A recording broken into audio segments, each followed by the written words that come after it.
My mead fermented clean, finished where it should, and it showed no obvious flaws, but it still didn't taste right.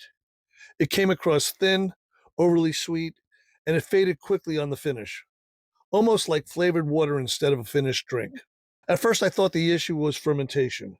However, the real problem started before fermentation ever began.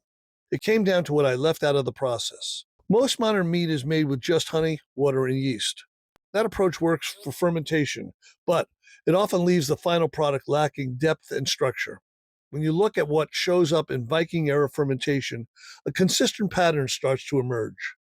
They used herbs for structure, fruit for balance, and small amounts of grain for body. On top of that, the type of honey they used determined whether everything else would come together properly. One of the biggest reasons modern mead feels like it disappears on the finish is because it lacks structure. Honey by itself does not provide much backbone. Historically, that structure came from gruit, which was a blend of wild herbs used to balance fermented drinks before hops were widely used. Two herbs that showed up often in Nordic brewing are yarrow and bog myrtle. Yarrow adds a soft rounded bitterness that helps control sweetness without being sharp like hops. Bog myrtle contributes a deeper resinous character that helps carry the mead through the finish instead of letting it fade. If bog myrtle is not available, using 1 bay leaf per gallon can produce a surprisingly similar effect. This is also where many home batches lose quality without the mead maker realizing it. Heat can strip away much of the character in honey. The moment you apply unnecessary heat, you start losing aroma, depth, and complexity before fermentation even begins. A better approach is to use room temperature water or slightly warm water, just enough to dissolve the honey. After that, fermentation can do the rest of the work. Even with structure in place, a mead can still feel heavy or overly thick. It may coat the palate in a way that feels syrupy and unbalanced. That issue is usually not related to fermentation either. It comes from a lack of acid. Archaeological residue analysis shows that Nordic fermented drinks often included bog cranberries or lingonberries. These were not added primarily for flavor, but for the effect acid has on the finish. The Vikings did not understand the chemistry behind it, but they recognized that their mead tasted cleaner and lasted longer when these berries were included. Acid helps tighten the overall profile. It cuts through the weight and makes the sweetness feel deliberate instead of overwhelming. A practical modern approach is to use cranberries as a substitute.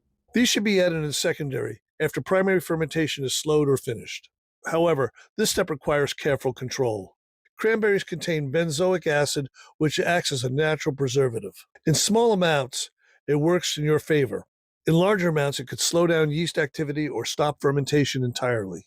If you've ever had a batch stall after adding fruit, this is likely the cause. Keeping the amount under 1 pound per gallon helps maintain control. When this balance is right, the mead no longer feels heavy. It finishes clean and dry, and it naturally encourages another sip.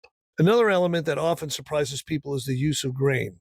This does not mean turning the mead into a braggot or making beer. A small amount of grain, usually 1 or 2 ounces of flake wheat or flaked oats per gallon, adds proteins to the fermentation. These proteins change the texture of the mead. They create a light but noticeable weight across the mid-palate. The difference is subtle but important. One version feels like you're drinking water, while the other feels complete and structured, even if everything else is the same. This grain can be added at the start of the process. It can be lightly steeped or simply included before fermentation begins. I prefer lightly steeped. You will not taste it directly, but you'll notice how the mead carries itself from the first sip through the finish. All of these adjustments depend on one foundational decision, which is the honey you choose. If the honey lacks character, nothing built on top of it will fully compensate. That choice happens at the very beginning, and it's not something that can be fixed later. If your mead fades quickly, it's usually missing structure. If it feels heavy, it's likely missing acid. If it feels hollow, it's missing body. Start by identifying which layer is not working and correct that specific issue. Once those elements are in place, the final step is making sure the honey itself supports a strong foundation to support everything else. Anyway, I hope you liked this video. For more other great videos on mead making, click my playlist over here.